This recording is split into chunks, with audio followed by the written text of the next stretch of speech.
Magandang araw sa ating lahat. Bago natin panoorin ang video, nakikiusap po ako na mag-like and share sa napapanood ninyong video. At ang hindi pa nagsasubscribe ay mag-subscribe na para ma-notify kayo ng YouTube sa ating bagong upload. At panoorin na rin ang mga YouTube ads bilang suporta sa aking channel. Halina at atin ang pakinggan si Brother Eli Soriano sa kanyang itanong mo kay Soriano. Ito, walang bawat, walang labis, walang kulang. Kaya ang sabi ng mga apostol, matuto kayo sa amin, huwag hihigit sa bagay na nasusulat.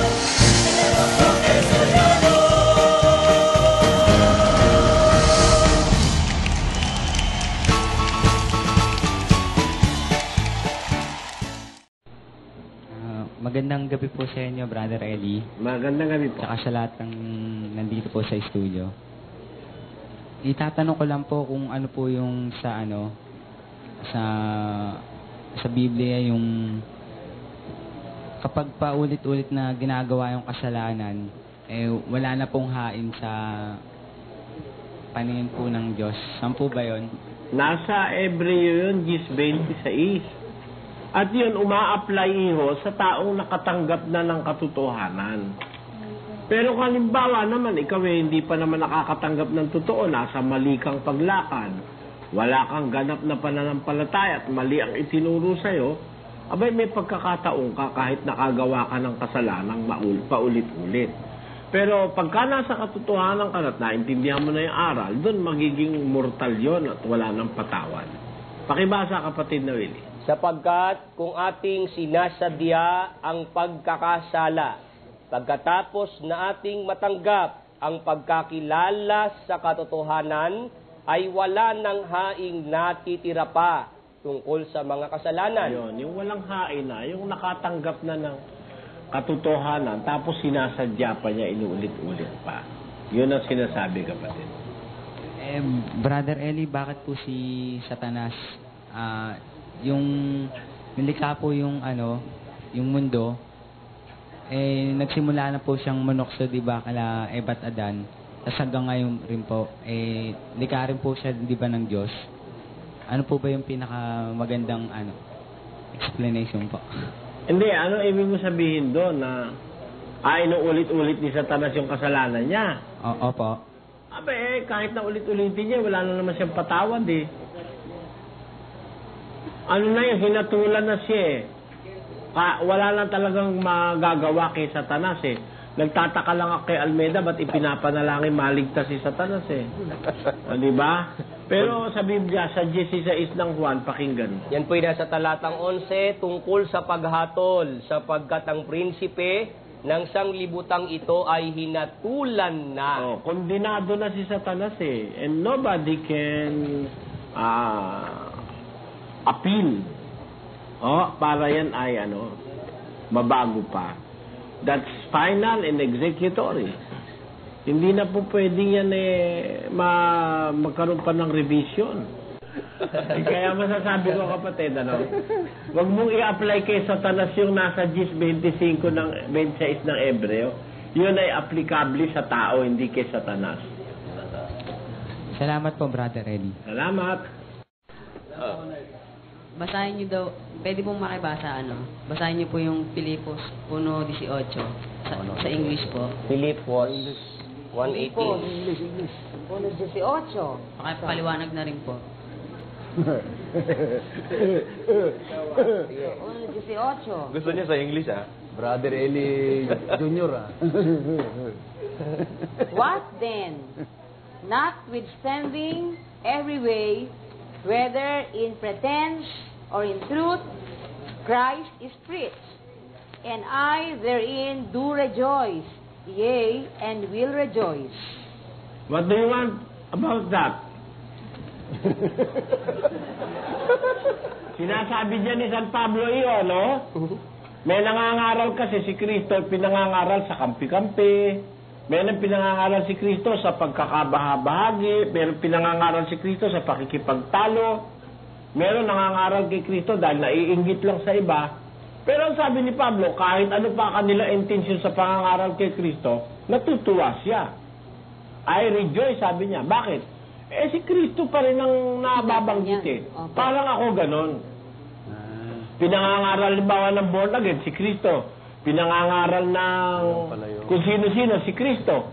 Abe, okay lang yun. Kaysa naman ipangaral nila si Buddha. Mas gusto ko na yung pangaral si Kristo. Pero it doesn't mean na kung gano'n na ang sabi ni Pablo, eh, tinatanggap ng tama yung aral nila. Sabi lang ni Pablo, I rejoice. Natutuwa ako. Nagagalak ako. Parang ako rin, nagagalak din ako pagka sinasabi ng Sabadista, si Kristo yung Diyos. Nagagalak ako. Bawa, sinasabi ng Mormon, si Kristo yung Diyos. Nagagalak ako. Kahit sino pa magsabi si Kristo yung Diyos, nagagalak ako eh. No, pakialam ko sa kanila. Di ba? Basta yung sinabi nila, nakakatuwa. Pero pag sinabi nilang tao si Kristo, tarantado sila. Ganun lang yun, iyo. Okay na po. Si asa sa Diyos, napasakop sa kanyang asawa, gaya ni Sarah, na kayo naman ang kanyang mga anak ngayon, sabi sa Kristiyano. Magiging anak kayo ni Sarah, magiging binhi kayo ni Abraham, kung susunod kayo sa paggawa ng mabuti, hindi kayo matatakot sa anumang mga kasindakan, kagaya ni Sarah. Kaya may sikreto ho yung pagiging binhi ni Abraham. Pagka babae, ang binhi ni Abraham, matimtiman ho. Eh, nung mga unang panahon yung babae nila, hindi mo makikita, hindi mukha lang, minsan mata lang sa Western civilization lang naman nakuha natin yung lahat ng parte ng katawan ng babae nililitaw na Doon nga sa Olonga po, nakakita ko, nakasalubong ko, band-aid lang ang nakalagay dito Dalawa. Nung marami pang Amerikano ron, mahalay ho yun Mahalay ho yun. Kaya kami, pinatutupad namin yun. Pinipilit namin yun matupad sa samahan dahil yun ang batas ng Ebanghelyo. Nagsasabi diyan full gospel. Yung asawa nung preacher, tingnan mo, tadtad ng alahas. Mismong asawa nung preacher, tadtad ng alahas. Ang kinuha yon sa ikapo. Kung talagang full gospel kayo, dapat ituro nyo yan. Na ang babae, wag maghihiyas. Wag magsusot ng mariringal na damit. Yung mga damit na sobra-sobra ang halaga, may mga pahiyas pa. Siyang nararapat sa babae na nagbabanal. Ngayon, sabi nyo, kanina, isa pang tanong nyo, yung narinig nyo sa akin, ang babae at lalaki, dapat give and take. Sabi nyo kung asan sa Biblia po yon. Doon ho sa unang Korinto 7, versikulo 3 hanggang 5. Ibigay ng lalaki sa asawa ang sa kanya'y nararapat, at gayon din naman ang babae sa asawa. Ang babae ay walang kapangyarihan sa kanyang sariling katawan, kundi ang asawa. At gayon din naman ang lalaki ay walang kapangyarihan sa kanyang sariling katawan, kundi ang asawa. Yun ho ang diwa nung sinasabi kong give and take. Bibigay nung lalaki yung asawa, sa kanyang asawa yung nararapat. Ganyan din naman yung babae, ibibigay din naman niya sa kanyang asawa yung sa kanya'y nararapat. Hindi ho mag-give and take yun. Bibigay ko sa iyo yung marapat sa iyo, bibigay sa akin yung marapat sa akin. I am taking what you are giving, and you are taking what I am giving. Kaya give and take. Yun ho ang simpleng sagot doon. Na ang mag-asawa, may ang totoo, alam nyo, gusto kong dagdagan to. Huwag ho kayong magagalit. Huwag din ho kayong mag-iisip ng anumang malisya o masama. Ang totoo, sa laman ng mag-asawang babae at lalaki, pag nagsasama yan, may give and take, benefit sa isa't isa. Pag nagtatalik ho yung babae at lalaki, meron hong give and take. Tanungin yung doktor. May nakukuha si lalaki na kapakipakinabang kay babae at may nakukuha si babae kapakipakinabang sa kay lalaki. Yan kung sila'y mag-asawa. Ayan po ang dapat nyo intindihin. Hindi ko lang mo madidetalya rito dahil baka hindi ito ipasa ng Board of Censors. Ang Board of Censors ba tawag doon? MTRCB, kasi medyo meron sexual yan na explanation. Pero kahit na lang tanong ninyo sa mga doktor, may nakukuha si Mrs. kay Mr., may nakukuha si Mr. kay Mrs. Sa Biblia, ganun-ganun po eh. Bibigay ni lalaki sa babae ang nararapat, bibigay naman ni babae kay lalaki ang sa kanya'y nararapat. Yun ho ang pananatili para sila magpatas. Patas ho sila sa pakinabang sa isa't isa. Pero pagdating ho sa karapatan, hindi patas. Dahil ang apelyido sa lalaki ho nang gagaling yan. Kaya ho, dun sa panahon ng ating Panginoon, tingnan ninyo kung saan kinukuha yung genealogy, yung salit-saling lahi. Sa Mateo 1:1, ganito po ating mababasa. Sa pagka-presidente, lalaki, presidente yon. Hindi pwede sila patas doon sa karapatan. Hindi pwede. Basa na po tayo. Ang aklat ng lahi ni Jesucristo, na anak ni David, na anak ni Abraham. Naging anak ni Abraham si Isaac, at naging anak ni Isaac si Jacob, at naging anak ni Jacob si Juda, at ang kanyang mga kapatid. At naging anak ni Juda kay Tamar si Fares, at si Zara, at naging anak ni Fares si Esrom, at naging anak ni Esrom. Ang pinagkukunan ho ng lahi sa Biblia, yung lalaki. Hindi man binanggit yung mga asawang babae nun eh. Ang pinagkunan ng Biblia, kaya Isaac na anak ni Abraham. Si Jacob na anak ni Isaac. Kaya ngayon, sa apelyido man, dito hanggang sa ating panahon, ang kinukunan ng apelyido yung ama. Nakakapagtaka nga lang sa Iglesia ni Cristo, bakit yung apelyido ng nanay ni Felix Manalo, yun ang kinuha niya eh. Kasi ang apelyido ho ng tatay ni Manalo, hindi ho Manalo, kundi Isagun. Ang kinuha niya, apelyido ng nanay niya. Kasi para bang irregular pagka apelyido ng ina ang ginagamit. Dapat kasi ang normal, apelyido ng ama. Kasi ganun din naman sa Biblia eh. Maraming mga tao ang kinukuha ng apelyido, yung apelyido ng ina. Para bang wala silang pagmamahal sa kanilang mga ama. O baka kaya yung kanilang ama ay abandonado. Meron hong ganon. Kaya ako naniniwala, nasa Biblia po, ang dapat maging apelyido, yung sa lalaki pa rin. Ngayon, iyon ay patas. Hindi po sa karapatan. Patas sa give and take relationship. Pakikinabangan ni babae si lalaki, pakikinabangan naman ni lalaki si babae. At marami hong areas wherein each of the partner can benefit from one another. Na ipaglalaban ni lalaki ni Mrs. si lalaki. Naghahanap buhay naman si lalaki para kay Mrs. Ayun, give and take po yan, saan man natin daanin. Maging naman sa spiritual, kailangan si lalaki at saka si babae magkaroon ng kanilang mabuting pagbibigayan. Maging sa spiritual na pagsasama nila, yung Panginoon Diyos. Hindi po pwedeng mawala yon. Yan po ang sinasabi sa Biblia. Magandang gabi po, brother. Magandang gabi po.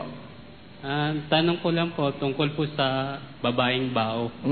Kasi po, nung sa amin, naglalakad ako, tapos narinig ko po na pinag-uusapan nila isang kapitbahay namin na sinasabi, kawawa naman yung babae yun, wala siyang anak, sa pagtanda niya, walang gagabay sa kanya. Ngayon po, ang tanong ko po, maano po dun sa Isaiah 54, chapter 54 verse 1, na magalak po siya, umawi. Ngayon po, ang tanong ko po ron, bakit po ganun ang pagkakasabi po sa babaeng bao? Kasi panahon iho yun eh. Hindi naman sa lahat ng panahon, kaawa-awa ang babaeng bao. Merong advantages din yung babaeng bao. Alam mo kung bakit? Sa 23 ni Lucas, pakinggan. 23:27. At siya'y sinusundan ng isang makapal na karamihan sa bayan at ng mga babaeng nag-iiyakan at nananambitan dahil sa kanya. Nung si Kristo dadalhin sa krus, sa Kalbaryo, pasampasan niya yung krus, maraming babaeng sumusunod sa kanya, iyak ng iyak, naaawa kasi sa kanya. Ano nangyari ngayon? Tuloy natin. Tatapo at paglingon sa kanila ni Jesus ay sinabi, mga anak na babae ng Jerusalem, huwag ninyo akong tangisan, kundi tangisan ninyo ang inyong sarili at ang inyong mga anak. Huwag niyo akong tangisan. Huwag kayong manangis dahil sa akin. Huwag kayong umiyak pa dahil sa akin. ang tangisan nyo, ang inyong sarili at saka ang inyong mga anak. Bakit? Sapagkat narito, darating ang mga araw na kanilang sasabihin, mapapalad ang mga baog at ang mga tiyang kailanman hindi nangagdalang tao at ang mga dibdib na kailanman ay hindi nangagpasuso. There will come a time na kung sino yung walang anak, sasabihin na yun ang mapapalad. Tama? Halimbawa, ganito. May gera. Nagkakagutom na ang tao. Sino mas maswerte? Yung may anak o yung wala? Mas maswerte yung walang anak. Dahil mamamatay ka sa gutom na wala kang dalamhati. Di ba? Hindi masakit ang loob mo. Kasi pag nakikita mo yung anak mo mamamatay din sa gutom, mas masakit yun kaysa sa ikaw na lang ang mamatay sa gutom. Di ba? Pangalawa po. Sige po. Yung tungkol naman po sa Apokalipsis na sinasabi, yung pagkakabigay ng tanda sa mga mayayaman, mahihirap, mga laya. Mga alipin. Mga alipin. Ang tanong ko po doon, yung po ba yung sinasabi na sign of the cross o tanda ng krus sa kasalukuyang panahon po ngayon? In a way, sa isang banda. Kasi literally in spiritually, may kahulugan yun eh. Ang spiritual na kahulugan nun, yung tanda ng kanang kamay at saka noo, ang kanang kamay kasi, yun symbolic of doing things. Yung paggawa. Yun namang noo, symbolic of your kind of thinking, yung paraan ng pag-iisip mo. Kaya yung mga antikristo, makikilala mo sa isip at sa gawa. Yung mga antikristo. Hindi po tinutukoy yung pagsasign of the cross doon. Isa yun. Nasa apasyon yun eh. Ipag-uutos magkintal sa noo ng kanang kamay, tandang pagkakakilanlan na sila nga'y kampung tunay nitong antikristong hunghang. Yan ang nasa pasyon. Maraming salamat po.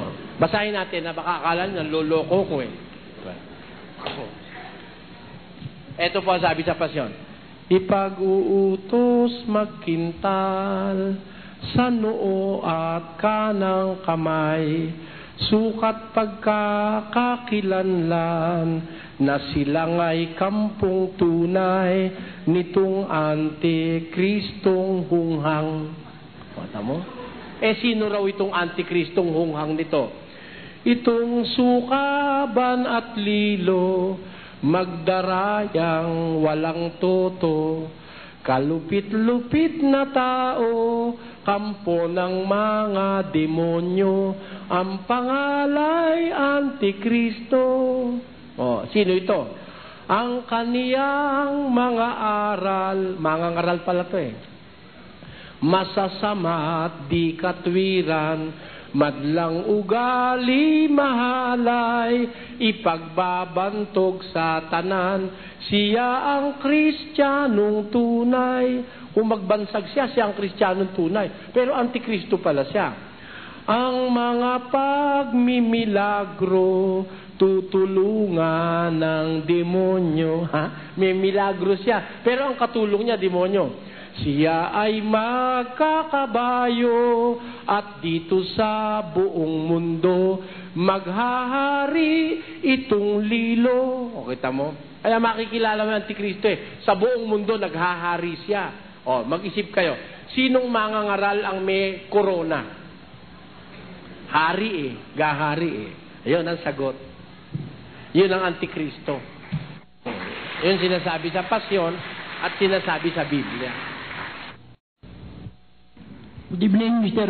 Eli. Magandang gabi po. And to all people who are gathered here. My question is this. I have learned in your preaching that Jesus Christ is the founder of Church of Christ. Now, my first question is this. I would like to know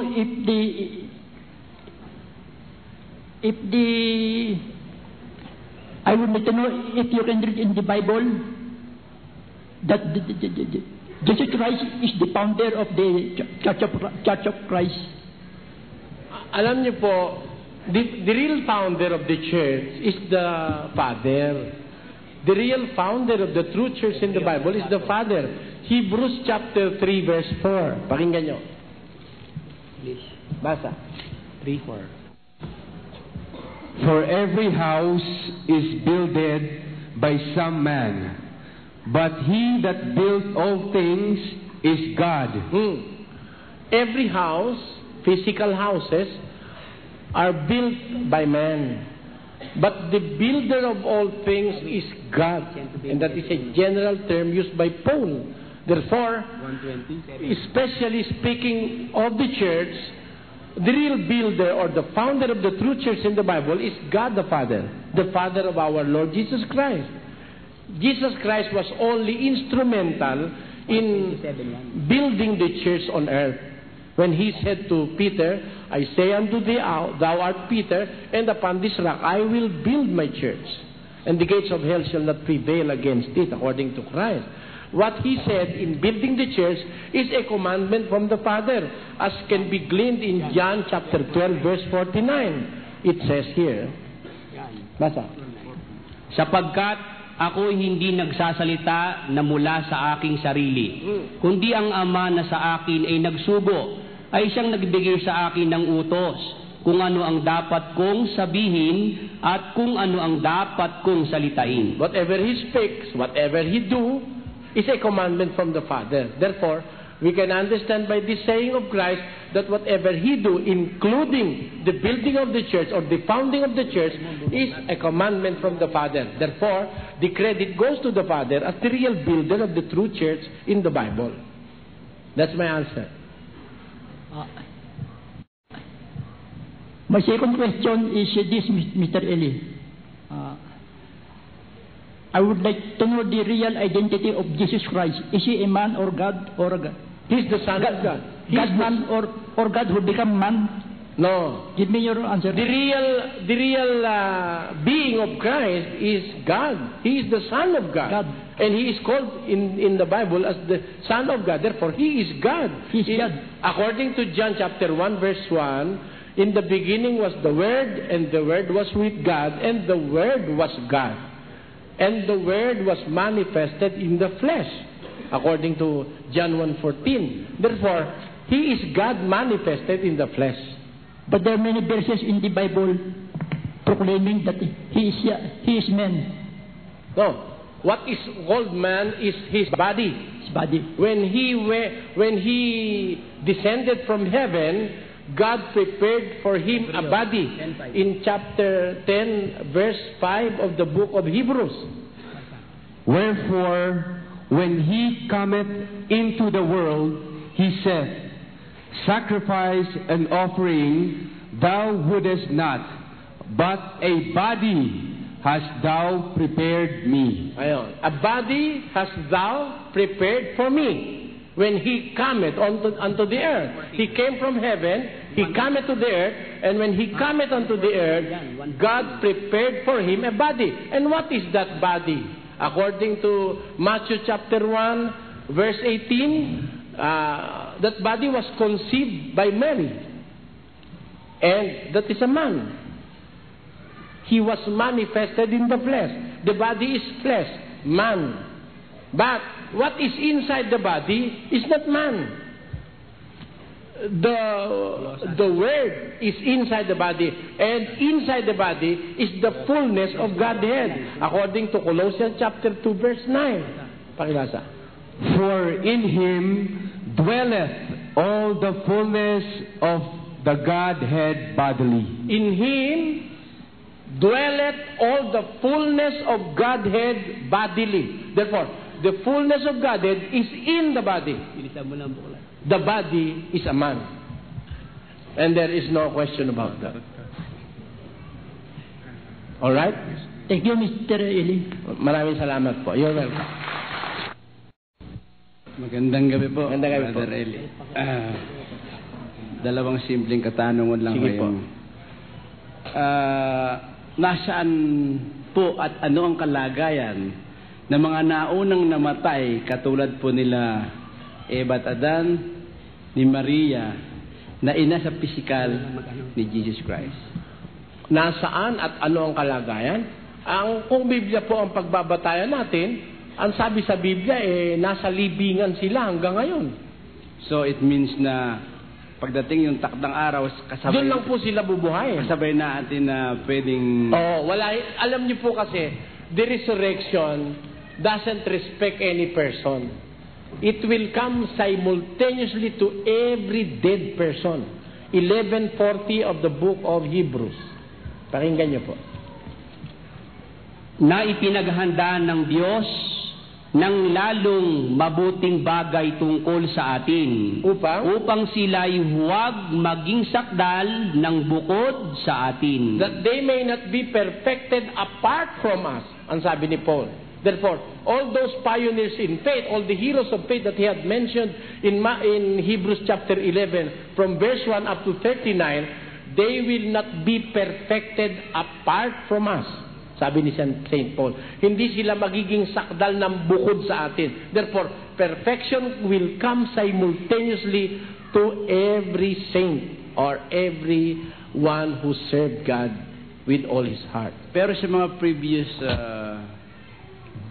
TV appearance nyo, nakikinig din ako sa inyo madalas parang may nabanggit na kayo na may kasama na si Jesus Christ sa Abraham, Noah, Jacob or something, or sa langit. Parang, correct me if I'm wrong. Palagay ko po, baka misquoted lang o kaya it's just a slip of the tongue kasi hindi ko po kasi paniniwala yun Alam niyo po si Kristo, wala pang tao sa langit ngayon That's our belief. Sa 3 ng Juan. 3:13. At walang umakyat sa langit. Nung sabihin po ito ni Jesus Christ, tapos na yung panahon ni Abraham, Isaac, Jacob, etc. Thousands of years nang wala sila sa mundo. Nung sabihin ito ni Jesus Christ, at ang sabi niya, at walang umakyat sa langit, kundi ang nanggaling sa langit. Wala pa ikaw umaakyat sa langit, kundi yung nanggaling sa langit.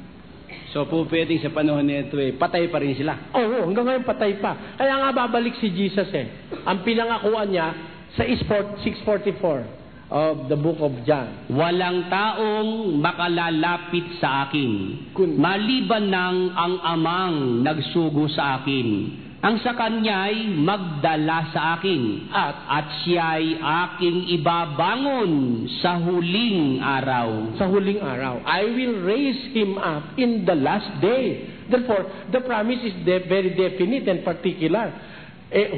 Whosoever will come nigh to Christ and will believe in him will be raised by God in the last day. And that is applicable to all those who believe him. To Peter, to Mary, to John, to Paul, everyone who believed him. No, may connection pa ho ito din sa Sipo. Granting na halimbawa, dumating na si Jesus Christ ngayon. Inabutan tayong buhay. Paano mangyayari? Pagkabuhay ka po at ikaw mabait na tao at sumusunod sa Diyos, kukunin ka niya kasama ng mga patay na binuhay. Yung mga buhay na hindi karapat-dapat. Maiiwan po yun. Buhay pa rin sila. Buhay pa rin sila. Then, they will be subject to the 1,000-year or the millennial rule of Christ on earth.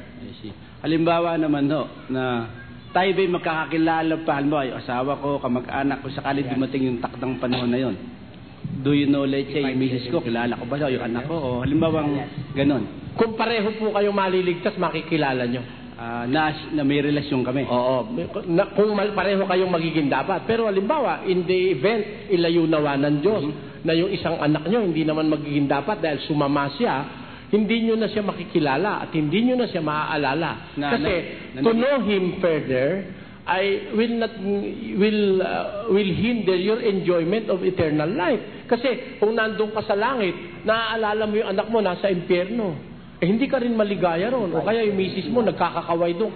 Kaya ang gagawin ng Diyos, eto po, 65. Sapagkat narito, ako'y lumilikha ng mga bagong langit at ng bagong lupa. At ang mga dating bagay ay hindi maaalaala o mapapasaisip man. When you are already in the new heaven and the new earth, hindi mo na maaalala yung dati. So yung mga previous na nagdaan na ang trabaho mo ganito, wala na yan. Wala na. Because they are sabi nga ni Solomon, vanity of vanities. Everything is vanity on earth.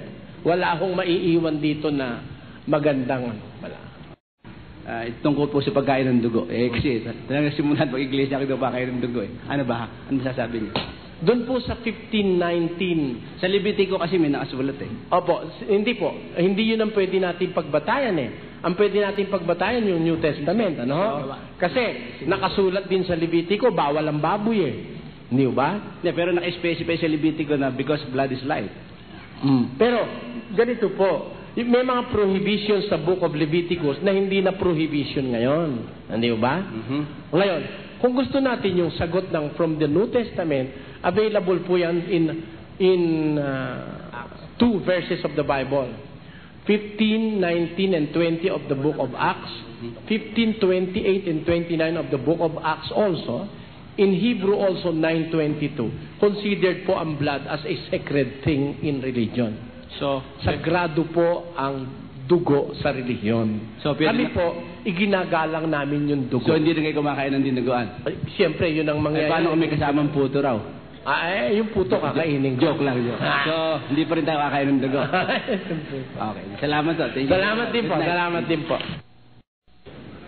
Could I just ask one last question, sir? I personally... Please don't call me sir. Brother... Naliliit po ako. Yung sir from Old English means Lord. Kaya ayoko pong tawagin ako ng sir. Simply brother. I stand corrected, brother. Yes.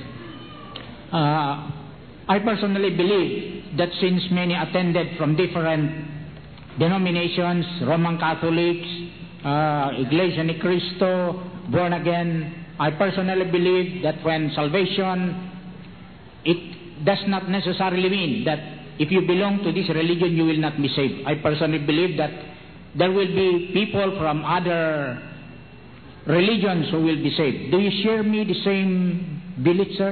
I do believe also in the premise that those people from other religion were not given the opportunity to hear the rightful gospel of Christ. But if you have heard the rightful gospel of Christ, the true and undefiled gospel, and besides hearing it, you stayed in that religion and you did not join the true group, then you will not be saved. And that is logical. But if you were not given the opportunity to hear or to know the true group or the true religion or the true church, then you are with good conscience believing in God in other religions, you might have a chance to be considered by God in the last days.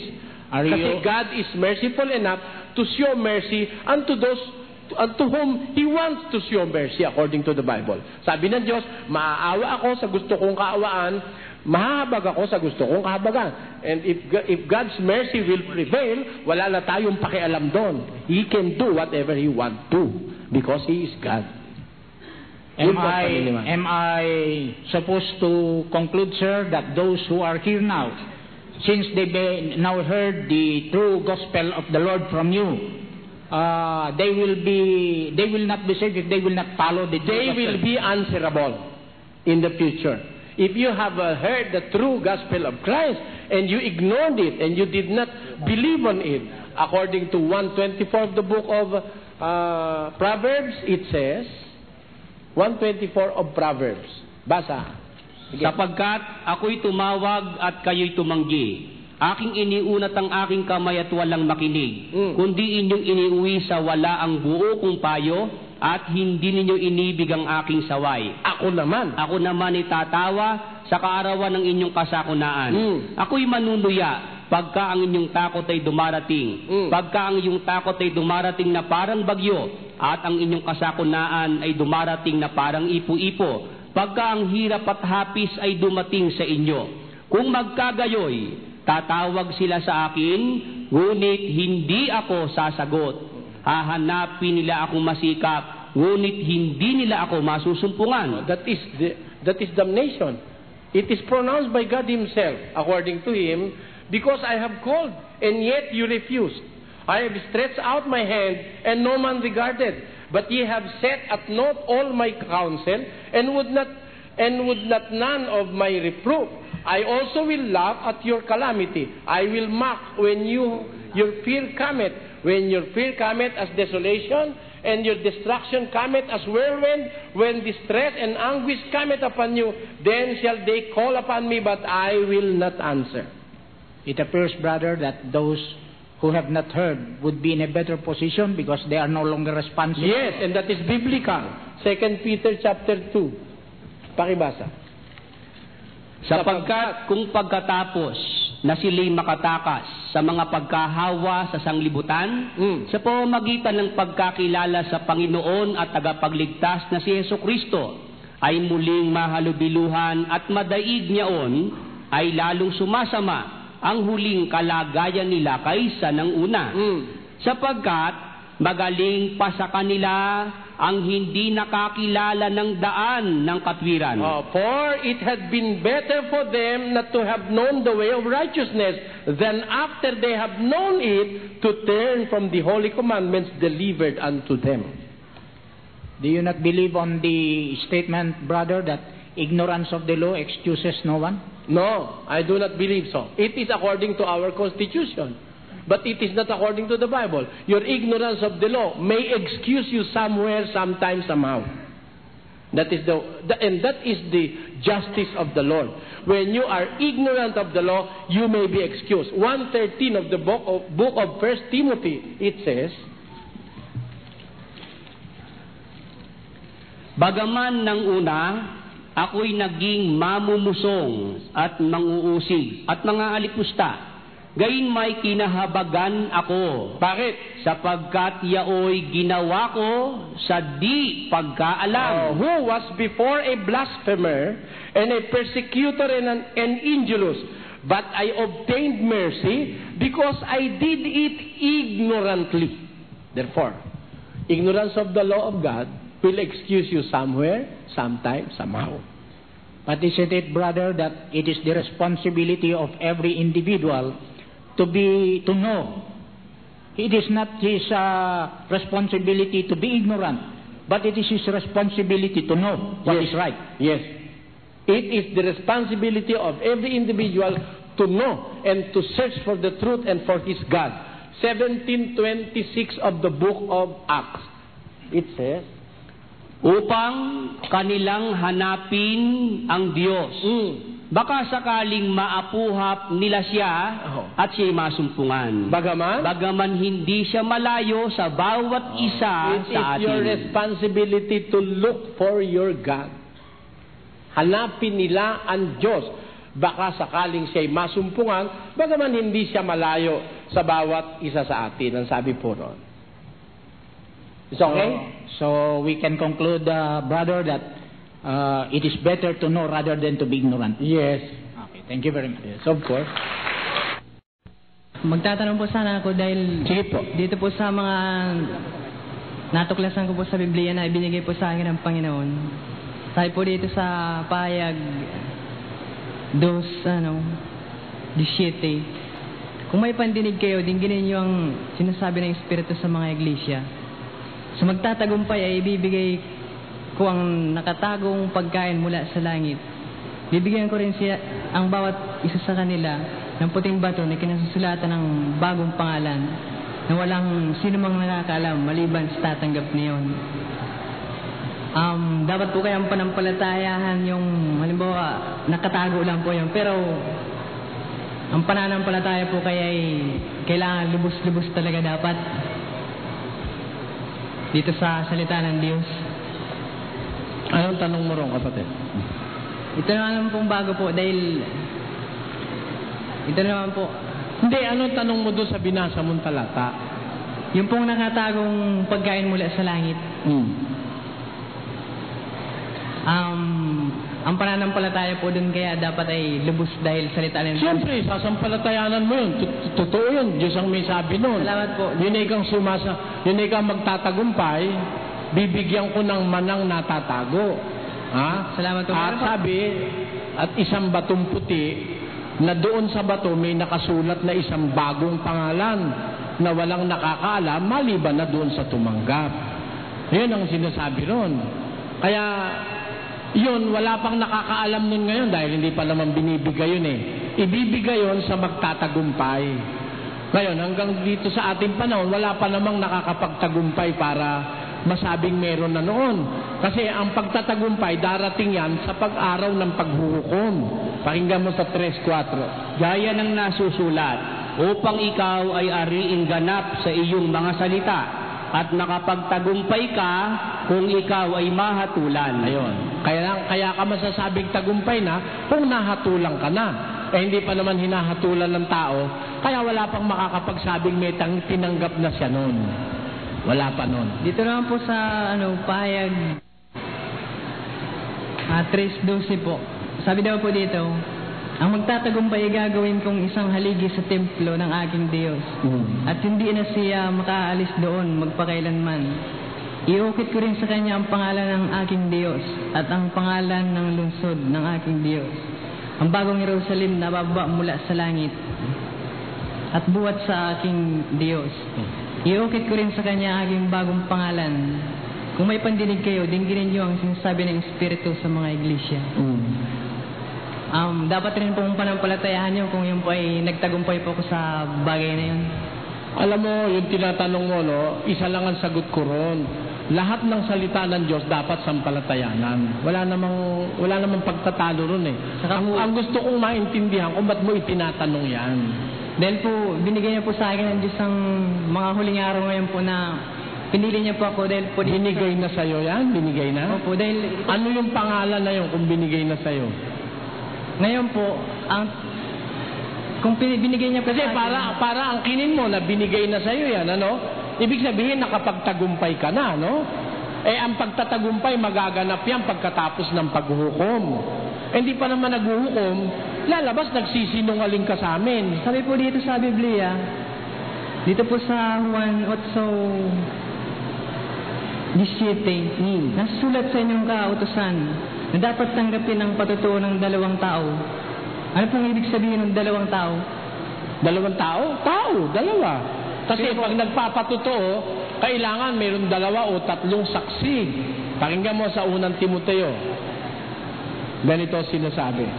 Laban sa matanda ay huwag kang tatanggap ng sumbong maliban sa 2 o 3 saksi. Ayun. Yung 2 tao, saksi yun. Meron pa pong isa dito na sa Mateo 12:18. Narito ang lingkod ko na ako rin ang humirang.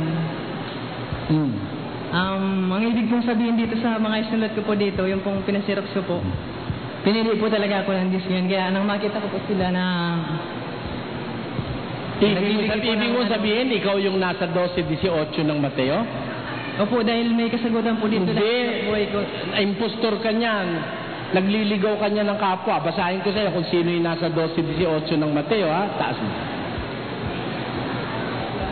Binigay po lahat sa akin ng Diyos yung katangiang narito po lahat. Hindi nga eh. Tutul nga ako ron eh.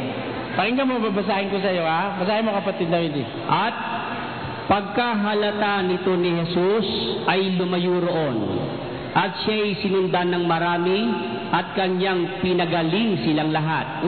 At ipinagbilin niya sa kanila na siya'y huwag nilang ihayag upang matupad ang sinabi sa pamamagitan ng propeta Isaias na nagsasabi, narito, ang lingkod ko na aking hinirang at minamahal ko na kinalulugdan ng aking kaluluwa. Isa sa kanya ko ang aking espiritu. Si Jesus yan eh.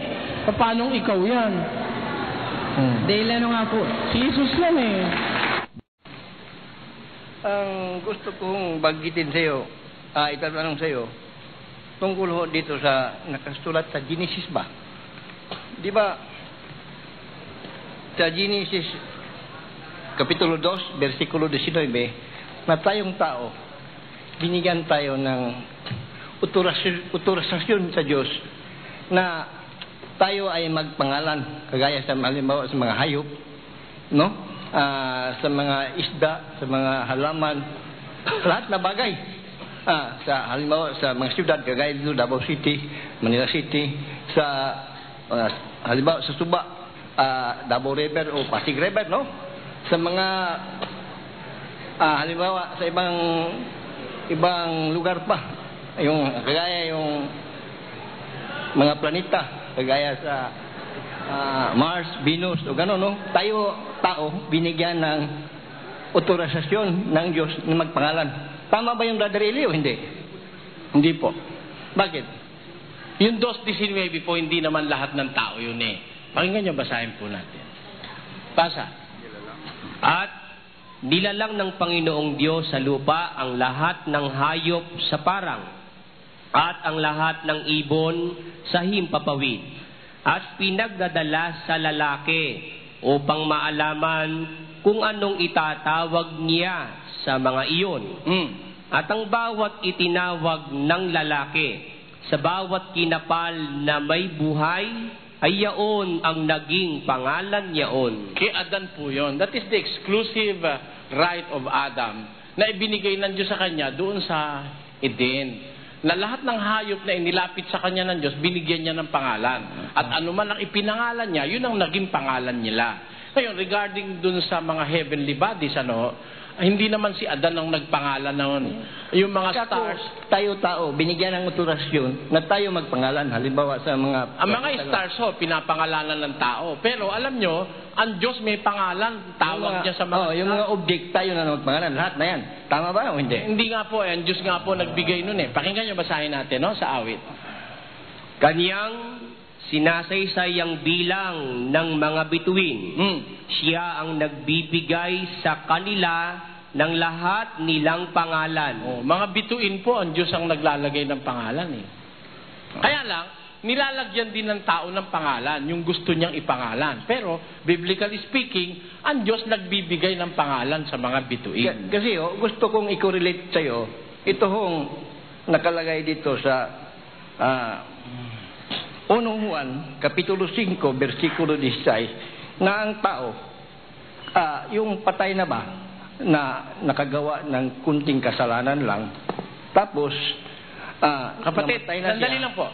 Unang Juan 5:16? 1 Juan 5:16. Wala pong patay doon. Wala.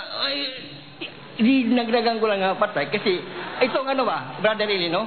Kasi, yung mga taong nakagawa ng kasalanan, kunting kasalanan lang. Tapos ngayon, ang sabi ng... ang nakalagay po kasi ron, mabuti, bisayaan mo, kapatid na Noli, sa 5:16 ng 1 John. Kung ang uban nakakita sa iyang igsuon, nga nakasala nga dili ngadto sa kamatayon, magaampo siya og pagahatagan siya sa Dios og kinabuhi alang kanila nga nagpakasala nga dili ngadto sa kamatayon. May sala ngadto sa kamatayon, dili tungod niini ako nagaingon nga magaampo siya. Ayon. Meron ang tinutukoy doon, dalawang klaseng kasalanan. Isang kasalanang ikamamatay, isang kasalanang hindi ikamamatay. Kaya nga. Pero wala akong patay doon. Wala yan. Buhay ho yung tao nagkasala. Gusto kong, hindi, yung halimbawa, yung tao nakagawa ng kunting kasalanan, tapos namatay na siya, saan ngayon siya ilalagay? Sa impyerno ay? O sa ibang lugar? Ganito po yun. Yung kasalanan po ng tao, dalawa. Isang hindi ikamamatay, meaning pardonable sins yun. Mga kasalanang mapapatawad ng Diyos. Meron namang kasalanang ikamamatay, ibig sabihin, hindi naman mapapatawad ng Diyos yun. Ngayon, yung mga nagkasala nung ikamamatay, wala na hong patawad yun, ang punta nun ito, 10:26 of Hebrews. Dito po siya mapupunta. Ayoko kasi nung sasagot ako sa sarili ko eh.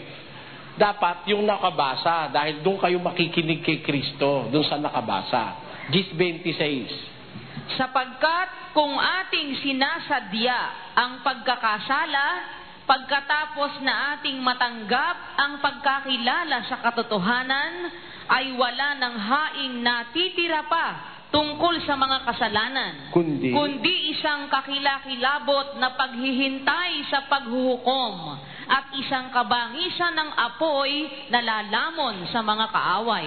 Pupunta po siya sa apoy. Yan ay sa buhay pa. Pero patay na tayo. Kagaya halimbawa, yung nakagawa ng kunting kasalanan, di ba sa purgatorio siya diretso? Wala pong purgatorio sa Biblia. Wala pong purgatorio sa Biblia. Brother Eli, ikaw, yung mintino sa television nakikita ko na sinasabi mo na walang purgatorio.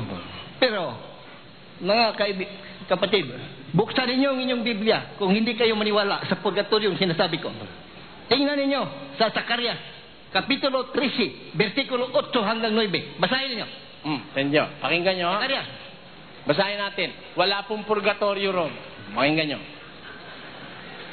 Meron pala kayong preconceived idea, kaya pala ganun ang line of questioning nyo eh. Pero I will prove to you that what was written in Zechariah chapter 13 verse 8 up to 9 is not mentioning of purgatory. Any hint of purgatory is not there. Pakinggan nyo. At mangyayari na sa buong lupain, sabi ng Panginoon, dalawang bahagi ay mahihiwalay at mamamatay. Ngunit ang ikatlo ay maiiwan. Sino yung dalawang bahagi? Hindi ba yun ang mamamatay? Sa impyerno yun, dalawa. Sandali po. Sabi, dalawang bahagi mahihiwalay at mamamatay. Pero yung isang bahagi, yung one-third, di buhay, hindi mamamatay. Hindi mamamatay. Saan dadalhin ng Diyos yung one-third? Basa. At aking dadalhin ang ikatlong bahagi sa apoy. At sila'y dadalisayin ko na parang pilak na dalisay. At sila'y susubukin ko na parang pagsubok sa ginto. Sila'y magsisitawag sa aking pangalan at akin silang didinggin. Aking sasabihin, siya'y bayang ko. At kanilang sasabihin, ang Panginoon ay aking Diyos. Di ito mga buhay dadalhin sa apoy. Ang sabi nyo, ang patay yun ang dinadala sa purgatorio. Ito hindi naman ito patay. Itong isang panig, ito nga ang dadalhin sa apoy. Buhay ito. O di hindi sa purgatorio, ano ba yung apoy na sinasabi rito ni Zechariah? Ito po'y pagsubok. Susubukin ko sila. Yun ho'y pagsubok, inilalarawan sa apoy. Yung trials is likened unto fire. Pakinggan nyo kay Peter. Yung pagsubok ang tinutukoy, doon hindi purgatorio yun. Yung pagsubok sa pananampalataya, yun ang apoy. Basa, pakinggan niya. Upang ang pagsubok sa inyong pananampalataya na lalong mahalaga kaysa ginto na nasisira. Bagamat ito'y sinusubok sa pamamagitan ng apoy. Kita nyo, pagsubok sa pananampalataya, yung apoy, hindi purgatorio yung kapatid. Kaya nga, kaya nga po, hindi totoo yung sinasabi niyo purgatorio. Susubukan na bago ilipat sa langit. Kasi, nagtataka po ako Kapatid, sandali lang po, liliwanagin ko lang. Nagtataka po kasi ako, inumpisahan nyo, ang mga tao binibigyan ng karapatang magbigay ng pangalan, sabi nyo, sa mga hayop, sa mga isda, sa mga ibang mga planeta. Paano naugnay dun yung purgatorio? Kasi wala ang binigay kasi wala doon ang purgatorio ba sa pangalan. Kaya, ganon ang simula ko. Ibig niya sabihin, ang tao naglagay ng pangalan purgatorio. Ganon. Tama. Hindi nga tayo dapat maniwala sa purgatorio dahil hindi galing sa Diyos yung salita na yun. Kasi po, ang dapat natin pagpaniwalaan yung galing sa Diyos, wala naman sinabi ang Diyos nun eh. Yun po ibig kong sabihin. Pagalawa kong tanong, Brother Eli. Sige po. Ito namang sugo. Sige po. Alam kong stricto ka masyado tungkol sa sugo. Gusto mo, basta sugo ng Diyos, kailangan sundin natin. Di ba? Ngayon, ito, Brother Eli, itong sugo na ito, basic to sa lahat ng sugo. No? Pero napagtaka ako, lahat na protestante, kagaya, lahat, hindi niyo sinusunod to ba? Sinusuway niyo ang sugo na to. Bakit kasama ho ako dyan? Kasama kayo. Ano ho, halimbawa, ano yan? Itong sugo na to, Brother Eli, no? Basahin ninyo sa Deuteronomy chapter 6 verse 6 to 9. Ang ganito nakalagay doon. Ituro ninyo sa inyong mga anak, sa inyong pagtulog, sa inyong pagising, sa bawat anong gagawin ninyo, ilagay ito ninyo sa inyong kamay at ilagay sa gitna na inyong noo, ibabaw sa inyong mata, at ilagay sa inyong mga pintuan na pagrespeto, maski na hindi man lang hindi nagbabihin na sa ngalan sa Ama, Sabi nyo, Deuteronomy chapter 6 verses 6 to 7. Basahin po natin. 6 to 9. At ang mga salitang ito na aking iniuutos sa iyo sa araw na ito ay sa iyong puso. At iyong ituturo ng buong sikap sa iyong mga anak. At iyong sasalitain tungkol sa kanila pagka ikaw ay nakaupo sa iyong bahay. Sabi ng Diyos, yung mga salita niya, ilalagay mo sa iyong puso, sa iyong isip, ituturo mo sa iyong mga anak, susulat mo pa sa bahay mo. Tapos sinabi niyo, hindi ko sinusunod. Nagpaparatang kayo ng hindi tama. Hindi, brother, kako, bakit hindi sinabi, sinusunod ko nga yun eh. Hindi, bakit? Palagay ko, ako nga lang ang sumunod dun eh. Hindi, brother Willie. Kasi yung nakasulat doon, itali ito sa inyong kamay. O, itinali ko nga ho sa kamay ko. Ilagay dito sa gitna. Nakalagay nga ho rito. Gusto nyo patayin nyo lahat ng ilaw. Babasahin ko sa inyo Biblia. Oh. Sa ngalan sa Ama yan eh. That is the first part. No? Kasi ganito po yan eh. Utos ng Diyos, ilagay mo sa isip mo. Itali mo sa kamay mo. Alam nyo, kahulugan nun, hindi naman literal yun eh. Hindi naman literal. Lalagay mo ba rito sa noo, dito sa noo? Ang noo, simbolism ng isip. Ang kamay, simbolism ng paggawa. Kaya yung salita ng Diyos, dapat malagay sa isip at malagay sa paggawa. When you do things, you must do things in accordance with the will of God. Tala mo, pinyo ha, kaya nga sabi ko sa inyo, sa lahat yata ng pastor, ako lang ang sumunod dun ngayon eh. Bakit? Ngayon, ako lang naman ngayon ang pastor na nagtuturo ng puro nakasulat eh. Ha? Ako lang naman yata nagtuturo ng tandaan yung nakasulat eh. Tingnan nyo yung tagabasa ko. Hindi ko pa sinasabi, binabasa na. Oo, di na ituro ko na sa kanya. Oh, sabi, ituro nyo sa inyong mga anak. O, tinuturo ko, mga anak ko yan eh. Tingnan nyo, mga anak ko, ang tatalino sa Biblia. Hindi pa sinasabi, binabasa na. Hindi pa nga nabubuksan, nababasa na eh. O, di ba? Ibig sabihin nun, yung nagturo, matalino rin. Pinaratangan nyo ako, hindi ko sinusunod. Sinusunod ko nga po eh. Kasi first part, Brother Elick, first part yun sa sign of the cross. Hindi po sign of the cross. Hindi mo si Father yan eh. Hindi po sign of the cross. Hindi mo si Father yan eh. Yung kuman yan, hindi mo sign of the cross nakalagay. Ay, wala naman nakalagay, ilagay mo sa tiyan. Wala naman eh. Di ba? Kung sign of the cross yan, dapat may tiyan at may bibig. Kasi ang sign of the cross, ganun eh. First part yan. Sabi naman dyan, kamay lang at noo.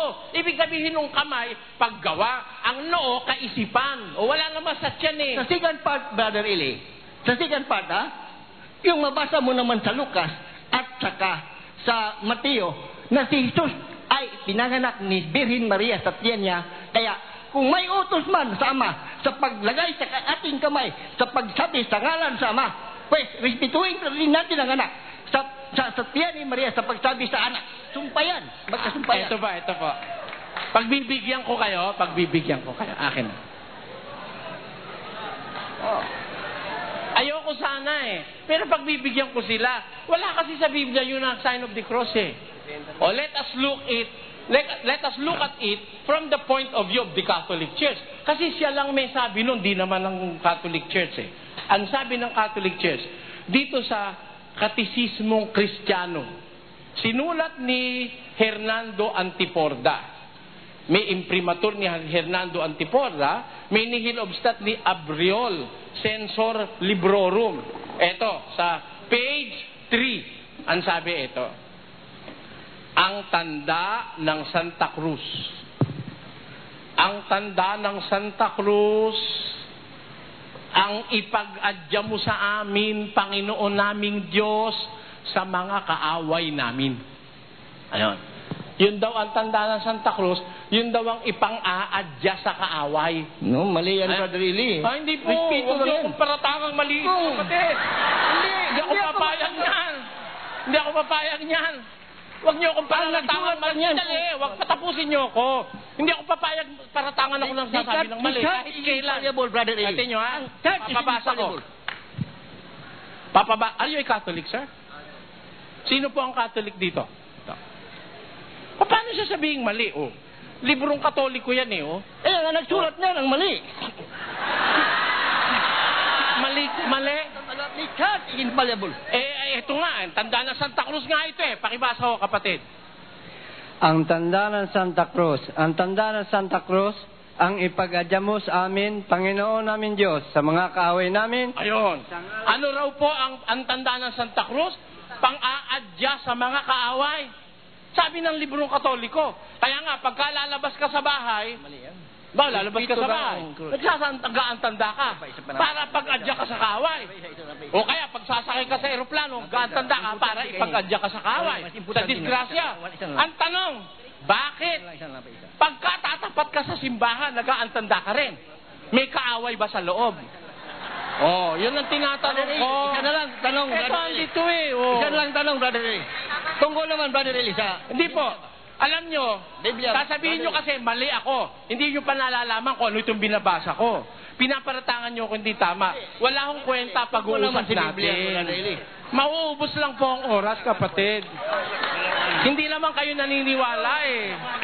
Pagbigyan po natin yung mga ibang magtatanong. Alam nyo, sabi ng Biblia, pagka ang pag-uusap mapupunta lang sa hindi pagkakaunawaan, tigilan na natin. Di ba? Pagka mapupunta lang sa hindi pagkakaunawa, pinaparatangan niya akong mali, kaya napalundag ako sa stage. Buti hindi sumusumpong yung rayuma ko. Kundi nadapa ako ron. Kasi ito, hindi ko naman aklat ito. Aklat Katoliko ito. Na ang tanda raw ng Santa Cruz, pag-aadya sa kaaway. Nagtataka naman ako, bakit pag nasa loob ka na ng simbahan, kaharap ka nung pare, sabi nung pare, ano ibig sabihin nun? Di kaaway. Sasagot kayo, mas marami naman kayo. Lalo ka namang kaaway. Di ba ganun yun? Eto, may sabi nun eh, Hindi ko naman inimbento ito, mga kapatid. Aral ng Katoliko ito. Dayon, ang tanda raw ng Santa Cruz, pang-adya sa kaaway. How will you say that in Bisaya, kapatid na Noli? Yung pang-adya sa kaaway. Panglaban kontra sa mga kaaway. Yung ang tanda ng Santa Cruz, pang-kontra sa kaaway. Bakit pagka may prosesyon, pagtapat ni Santa Maria, gumaganong ka rin? Di kaaway din yun. Ganun ang labas. No? Hindi ako may sabi noon, ito. Librong Katoliko ito, di ko naman inimbento to. Ayoko pong napagsasabihang ng lolo ko ako nagmamali. Tandaan nyo, yun lang ang aking naipagmamalaki sa buhay. Wala akong pinag-aralan, wala akong pera, wala akong karangalan. Isa lang hanggang ngayon ang naiingatan ko. Pag sinabi ko sa taong bayan, tinitiyak ko na ang sinasabi ko totoo. Dahil para wag kayong maloko. Yun po ang sinasabi ko. Ano po sabi niya doon sa walang Diyos liban sa akin, sabi niya. Saan? Doon po sa Isaiah 44:8. Basahin natin. Wala nang iba pa, sabi niya. 44:8. Kayo'y huwag mga takot. Ito ba yung sinasabi mo? Sige. Kayo'y huwag mga takot o magsipangilabot man. Hindi ko baga ipinahayag sa inyo ng una at ipinakilala at kayo ang aking mga saksi. May Diyos baga liban sa akin? Oo. Walang malaking bato. Ako'y walang nakikilalang iba. Tama yun. Nung sabihin kasi, hindi pa naman pinapakilala si Kristo eh. Tama yun. Walang conflict sa Biblia eh. Kala ko ba pinapakilala na si Kristo sa lumang tipan, sabi niyo? Hindi. Inuhulaan pa lang. Inuhulaan pa lang. Sabi mo lang yan eh. Inuhulaan yung prophecy yun eh. Nang ipakilala siya, anong dalhin siya sa lupa? Basa. Muli. At muli, nang dinadalan niya ang panganay sa sangkalupaan ay sinasabi at sambahin siya ng lahat ng mga anghel ng Diyos. Noon siya pinakilala, nung dinala na siya sa sangkalupaan at pagkadala, pinasasamba siya sa mga anghel. Meron ba naman taong papasamba sa anghel? Baligtad, ano? Di ba? Kung tao yun, hindi papasamba sa anghel yun. Nandalhin ang kanyang panganay sa sangkalupaan, sinabi, sambahin siya ng lahat ng mga anghel ng Diyos. Kaya si Kristo, nung ipakilala, nung dalhin sa sangkalupaan. Narinig ko po kasi sa inyo nung mga ilang araw na yung si Kristo, pinakilala ng Ama nung yung paglalanga nyo. Kasama niya. Hindi pinakilala, kasama siya nung paglalang. Basahin natin, 8:22. Inari ako ng Panginoon sa pasimula ng kanyang lakad. Bago pinasimulan ang kanyang mga gawa ng una. Ako'y nalagay mula noong araw, mula nang walang pasimula, bago nalikha ang lupa. Ako'y nailabas nang wala pang mga kalaliman, nang wala pang mga bukal na sagana ng tubig. Bago ang mga bundok ay nalagay, bago ang mga burol ay ako'y nailabas. Samantalang hindi pa niya nililikha ang lupa, ni ang mga parangman, ni ang pasimulaman ng alabok ng sanglibutan. Nang kanyang itatag ang langit, nandoon ako. Nang siya'y maglagay ng balantok sa balat ng kalaliman, nang kanyang pagtibayin ang langit sa itaas, nang maging matibay ang mga bukal ng kalaliman, nang bigyan niya ang dagat ng kanyang hangganan, upang wag salangsangin ng tubig ang kanyang utos, nang kanyang iayos ang mga patibayan ng lupa. Nasa sipingan niya ako. Di magkasama sila talaga. Sa siping niya ako. Yun lang po. Salamat po. Maraming salamat po.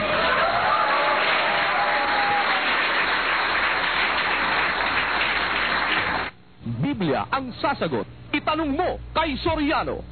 Magandang gabi po. Magandang gabi po. Paano niyo papaliwanag yung nasa Isaiah 53, 3 hanggang 5 po? 53, 3 hanggang 5. Sapagkat siya'y tumubo sa gitna. Bakit basa? Sapagkat siya'y tumubo sa harap niya na gaya ng sariwang pananim at gaya ng ugat sa tuyong lupa. Walang anyo o kagandahan man. At pagka ating minamasdan siya, ay walang kagandahan na mananais tayo sa kanya. Siya'y hinamak at itinakwil ng mga tao, isang taong sa kapanglawan at bihasa sa karamdaman, at gaya ng isa na pinagkublihan ng kanilang mukha ng mga tao, na siya'y hinamak at hindi natin hinalagahan siya. Tunay na kanyang dinala ang ating mga karamdaman at dinala ang ating mga kapanglawan. Gayunmay, ating pinalagay siya na hinampas, sinaktan ng Diyos at dinalamhati. Ngunit siya'y nasugatan dahil sa ating mga pagsalangsang. Siya'y nabugbog dahil sa ating mga kasamaan. Ang parusa ng tungkol sa ating kapayapaan ay nasa Kanya, at sa pamamagitan ng Kanyang mga latay ay nagsigaling tayo. Ano ang pag-uusapan natin doon, kapatid? Hindi ko kasi dati yung meron ko kayong binigay, binitiwang salita ko na mayroon ko ba kang mababasa na sinabi ng Panginoong Diyos na si Kristo ay tao. Ayan sa Isaiah 53, 3 hanggang 5. Ibig sabihin siya ay tao sa bihasa sa karamdaman. Kaya nga pinaumpisahan ko sa 2, kasi 3 lang ang sinabi mo eh. Sabi sa 2, siya ay tumubo sa gitna natin. Saan ba siya tumubo? Saan ba siya lumitaw? Di ba sa Israel? Payag ka ba ron? Pakinggan mo sa 9:4. Napawang mga Israelita na sa kanila ang pagkukupkop at ang kalwalhatian at ang mga tipan at ang pagbibigay ng kautusan at ang paglilingkod sa Diyos at ang mga kapangakuan na sa kanila ang mga magulang at sa kanila mula ang Kristo ayon sa laman. Sa kanila, sa Israel, mula ang Kristo ayon sa laman. Tama yun. Doon nagkatawan tao si Kristo eh. Kaya meron talagang tao. Yung galing sa laman, Israelita siya sa katawan eh. Tao talaga yun. Pero ulitin natin, nasa kanila ang mga magulang. Nasa kanila ang mga magulang. At sa kanila mula ang Kristo ayon sa laman, na siyang lalo sa lahat, Diyos na maluwalhati magpakailanman. Diyos pala yun eh. Sa Israel lang nagkatawan tao. Nagkatawan tao lang. Kasi ang sabi ni San Juan, nang pasimula siya ang berbo sumasa Diyos, ang berbo ay Diyos, at nagkatawang tao ang berbo. na siya, bagamat nasaan yung Diyos, ay hindi niya inaring isang bagay na nararapat panangnan ang pagkapantay niya sa Diyos. Bagkus, hinubad niya ito. Nag-anyo siyang alipin, nakitulad siya sa mga tao. Hindi talaga tao, nakitulad lang. At palibas ay nasumpungan sa anyong tao, siya'y nagpakababa sa kanyang sarili. At nagmasuno rin hanggang sa kamatayan, sa kamatayan sa krus. Basahin natin, baka akala may wala yun eh.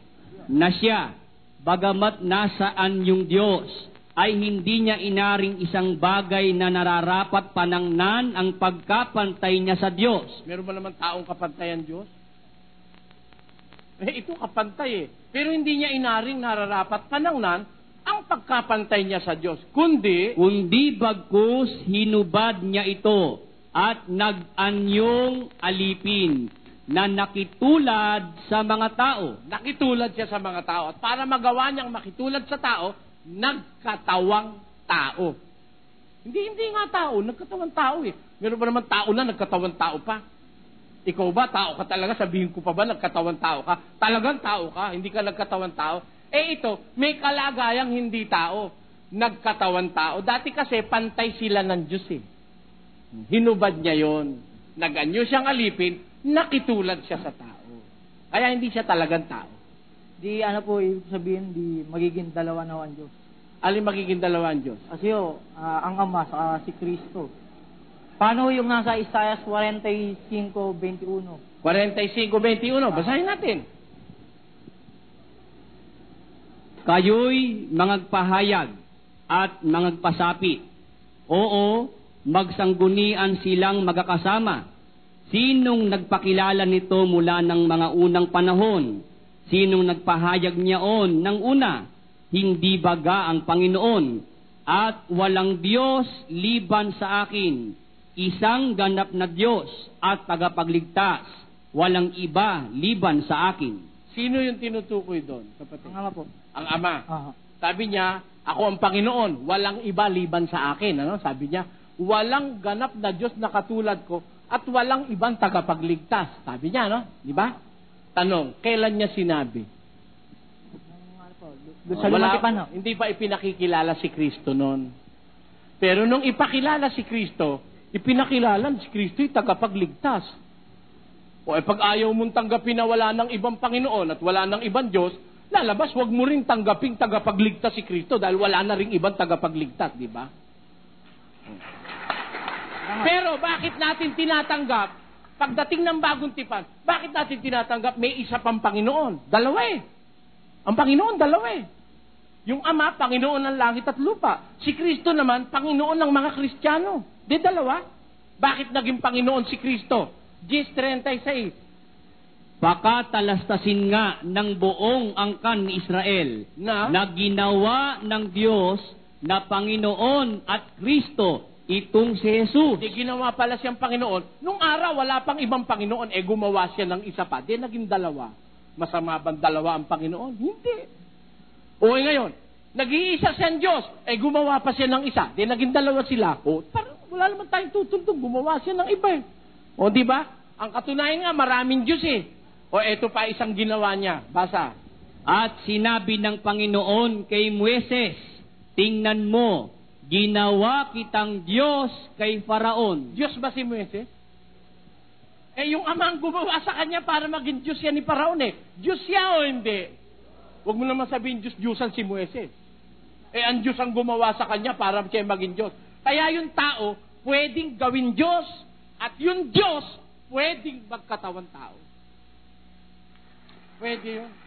Salamat po. Salamat din, kapatid. Magandang gabi po. Magandang gabi po. Ang itatanong ko lang po ay pagibasa po sa Isaiah 9:6. Ang sabi ron, sapagkat sa atin ay ibinigay ang isang bata. Sa atin ipinanganak ang isang anak na lalaki. Ang pamamahala ay maaatang sa kanyang balikat at ang kanyang pangalan tatawaging kamangha-mangha, tagapayo, makapangyarihang Diyos, walang hanggang Ama, pangulo ng prinsipe ng kapayapaan. Ayun. Ang tanong ko po di ba wala po ni Isaiah ito? bakit po sinabi na ipinanganak past tense na po yun Samantalang sinabi pa niya na sa kanya maaatang tapos future pa yun. Bakit Meron kasing ganun na hula na ang pagkakasabi parang past tense pero magaganap pa lang. Halimbawa, bibigyan pa kita ng isang hula, no? Sa 7:4 ng Apokalipsis. At narinig ko ang bilang ng mga natatakan na 144,000 na natatakan sa bawat angkan ng mga anak ni Israel. Di ba yung pinakikita kaysa naman dito, yung pangyayaring nakaraan, kasalukuyan at hinaharap. Nakita niya yung pagtatatak, nakita niya yung mga maliligtas. Tapos bukod dun sa 144,000 natatakan, meron pa siyang nakita.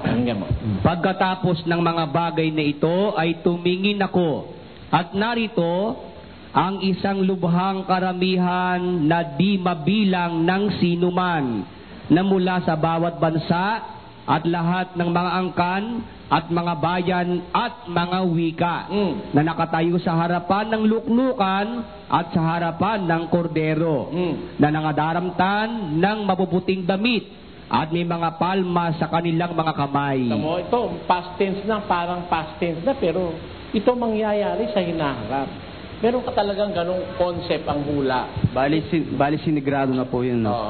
Meron pa mga ginagamit, mga perfect tense Samantalang future event pa, ginagamitan na ng perfect tense. Nasasabi sa kasulatan na walang sino mang taong nakakita sa Diyos o makikita man. Magpakailanman. Magpakailanman. Unang Timoteo 6:16, pakibasa. Na siya lamang ang walang kamatayan, na nananahan sa liwanag na di malapitan, na di nakita ng sino bang tao o makikita man. Ang tanong ko po nung tawagin po si Pablo na maging apostol, nasubsub po siya tapos sinasabi na nakita niya ang Panginoong Jesucristo na nakatindig sa kanan ng kalwalhatian ng Diyos. Ano po yung kalwalhatian? Pablo yun. Esteban. Esteban po po. Esteban po pala. Tatapat siya, palibhas ay puspos ng Espiritu Santo, ay tumitig na maigi sa langit at nakita niya ang kalwalhatian ng Diyos at si Jesus na nakatindig sa kanan ng Diyos. Ayun. Nakita ni Esteban yung hindi yung Diyos. Opo. Yung kalwalhatian ng Diyos. Ano po yung kalwalhatian na nakita niya? Alam mo, mahirap nating pangahasang ipaliwanag yung kalwalhatian ng Diyos Hindi kasi nailalagay sa letra yung kalwalhatian ng Diyos Di ba? Kaya nga ayaw pumayag ang Diyos, nagagawa ka ng retrato niya. Kasi you cannot print the magnificence of God in a picture or an image, yung graven image. Hindi mo you cannot transfer the glory of God to that stone or to that kahoy, Kaya bawal gumawa nun Kaya yung para tanong mo sa akin kung ano yung kalwalhatian ng Diyos doon, hindi ko papangahasang ipaliwanag yun dahil ang nakakita si Esteban, hindi naman ako. Di ba? Unfair naman sa akin mo itanong si Esteban ang nakakita. Di ba? Wala namang paliwanag kasi sa Biblia. Hindi naman pinaliwanag ni Esteban kung ano nga yung nakita niya. Pero ngayon, meron salita doon sa pinansin mong talata na hindi siya nakita ng sino man tao o makikita man. Alam mo kasi kung bakit ganon? Miski sa future, walang makakakitang tao sa kanya Alam mo bakit? Kasi ganito, pagka maliligtas ka, iibahin ka na hindi ka na taong kagaya nito Doon mo lang makikita. Doon po. Babaguhin, di ba? Pwede pong makaingin ng Bible. Sige. Promise. Pag wala man ngayon sa susunod, kung loloobin ng Diyos. Ang katanungan ko po, totoo po ba na ginagawa ng mga unang Kristiyano ang pagpira-piraso ng tinapay o yung banal na hapunan sa kanilang pagtipon-tipon? Meron pong ginagawa sila na pagpuputol-putol ng tinapay, isang common meal. Pero hindi po yung kagaya ng konsepto nung sinasabi sa Katoliko. Pakinggan nyo. 20, versikulo 7 ng Gawa.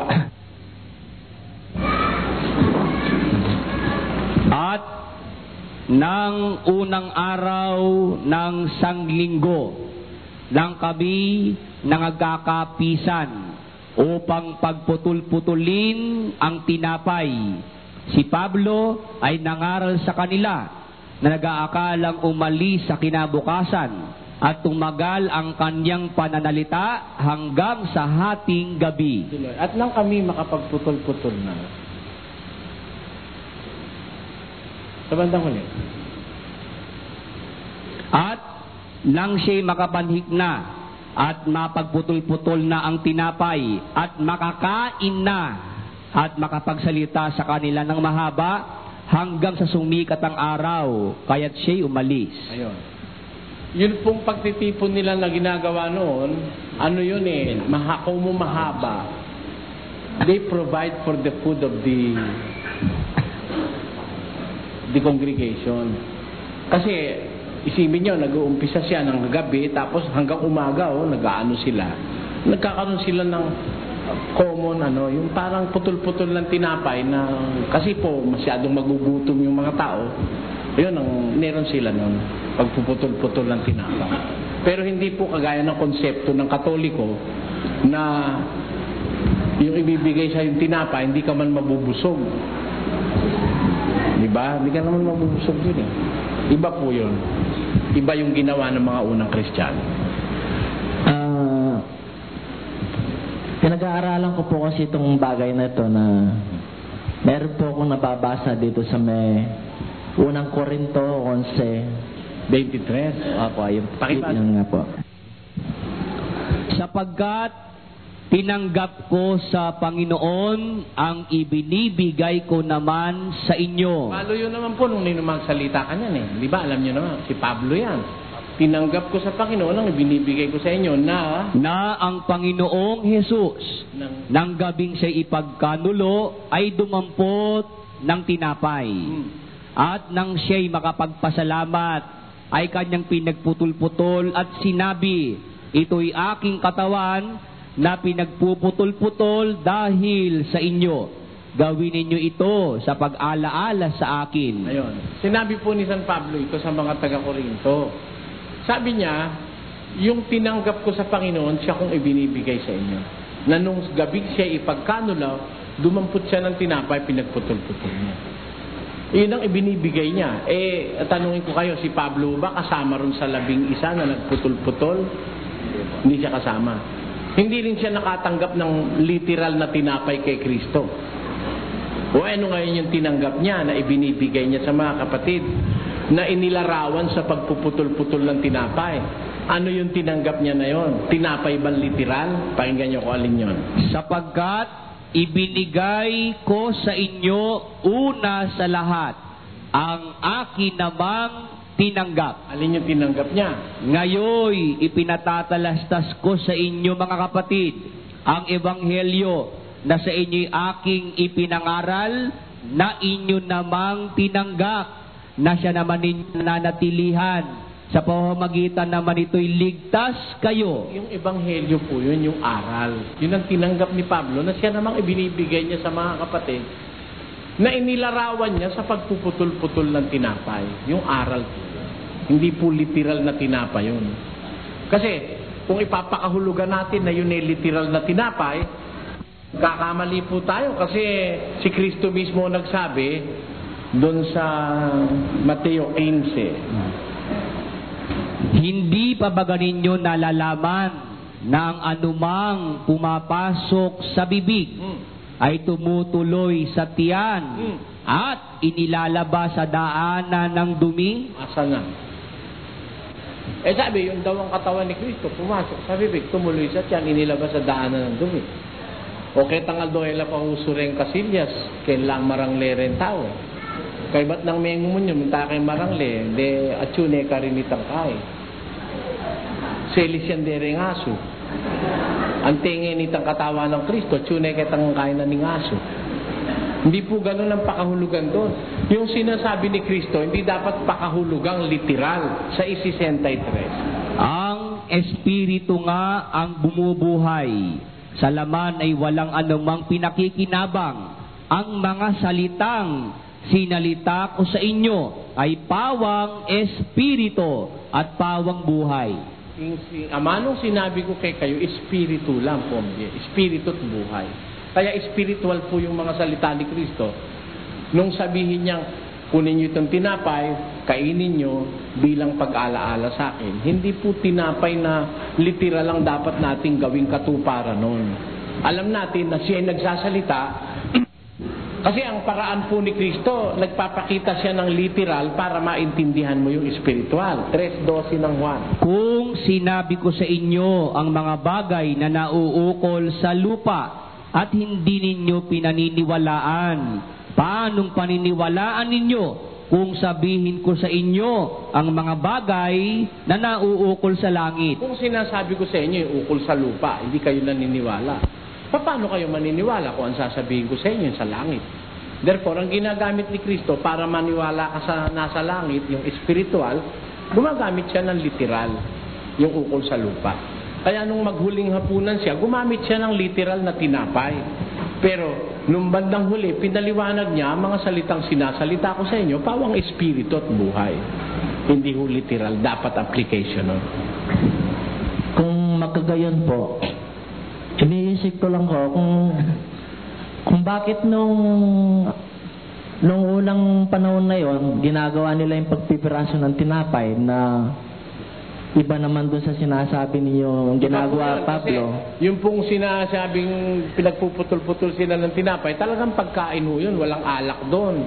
Hindi ba kagaya nung ginawa ni Kristo na may saro tapos may tinapay. Samantalang yung binasa natin na nung nagkakatipon yung mga unang Kristiyano, nagputol-putol sila ng tinapay, wala hong sarurot, walang alak doon. Magkaiba ho yun. Common ano yun eh. Common bread. Doon po sa 11:23 na rin din yun. Ang pagkakaalam ko po, kung bababa pa natin ng konti, may pagkain talagang ginaganap doon. Tama po, pero pinagbawalan sila ni Pablo dahil nga nagkamali sila ng pakahulugan. Basahin natin. Sapagkat sa inyong pagkain, ang bawat isa'y kumukuha ng kani-kanyang sariling hapunan na nagpapauna sa iba. At ang isa ay gutom, at ang iba'y lasing. Yung iba sumobra. Nung magkamali ng interpretasyon taga-Korinto, kumuha sila ng alak at tinapay, kanya-kanya silang kuha. Yung iba lasing, yung isa namang gutom. Ano ang sabi ni San Pablo ngayon? Ano? Wala baga kayong mga bahay na inyong makakanan at maiinuman? O niwawalang halaga ninyo ang iglesia ng Diyos? Wala ba kayong bali? Anong nukarin ko balyaring mga nampong minum? O payalan niyo yung kabaldugan ng iglesia na ng Diyos? Niwawalang kabuluhan niyo iglesia ng Diyos? Kung kakain kayo, inom kayo, sa bahay na lang, wag dito. Ibig sabihin, hindi nga literal yung pagkain na yun. Kung magkagayon po kasi, ang ibig ninyo sabihin, nahinto lang po yun nung panahon ni Pablo, pero ginagawa ng mga unang, yung mga apostol sa, mga Hudyo, sina Pedro, sina Santiago. Hindi naman nila inulit na yun eh. Sabi ni Kristo, hindi ko na iinumin itong muli hanggang makasalo ko kayong panibago sa kaharian ng aking Ama. Kaya wala hong makikita kayong instance na nag-ano pa sila, kumain pa sila. Kasi po, Ginoong Soriano, yung doon po sa pagkatapos po ng Pentecostes, meron akong natatanda na at yung mga alagad na 3,000 nga na sali sa iglesia, ay sila ay nagkakatipon-tipon sa mga turo ng apostol sa pagpipiraso ng tinapay sa pananalangin. Sa dos. At sila'y nagsipanatiling matibay sa turo ng mga apostol at sa pagsasama-sama sa pagpuputol-putol ng tinapay at sa mga pananalangin. Saan sila nagpuputol-putol ng tinapay? Bakit po sila nagpuputol-putol? Saan? Sa bahay-bahay eh. Basahin mo.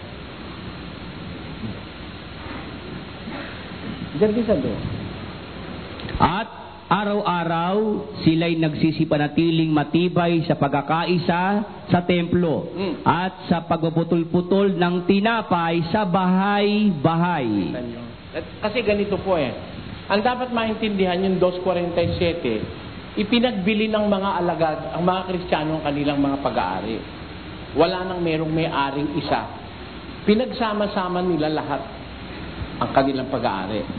They have a common share. Kaya araw-araw, meron silang kanya-kanyang putol-putol ng tinapay. Dinarasyonan sila dahil sama-sama na ang kabuhayan nila. Maraming salamat sa mga nanood at sa mga hindi nag-skip ng mga YouTube ads bilang suporta sa aking channel.